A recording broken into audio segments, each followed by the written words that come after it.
All right, guys, we got a 2006 Chevy 1500 series. We've got a 4L60E transmission in it.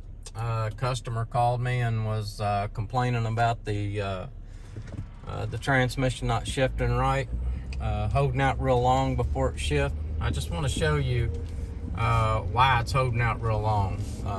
It's got a 2.4 band burnt, and I just want to show you how to check that yourself. So we're running out here. We did shift, but we was at about 22 miles an hour, and I'm in third gear. So what I'm going to do is pull this back to second just to see what happens, and I don't have anything. The truck is just revving up. The engine's revving up. There's no second gear in it.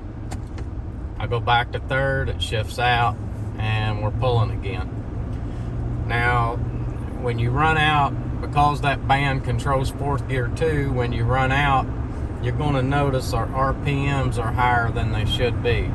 This truck should not, the RPM shouldn't be even close to that. So I'm going to shift up to fourth, and we didn't shift to fourth. There is no fourth. So come back to third, no change, no change.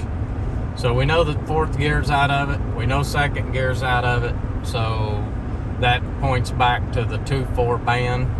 Now you can pull the apply servo out of that, and you can check that servo and the pin to see if the pin is broke.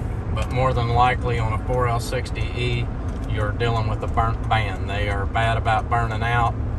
Most of them you take apart will have the band burnt or has been hot before. And so it is a trouble spot for the 4L60E. And but anyway, I hope this video helps you. That's the way you can check it yourself. Just run it out there and let it shift out to third, pull it back into second.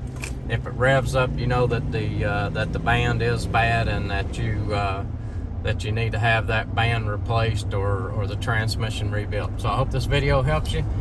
Please subscribe. Thank you.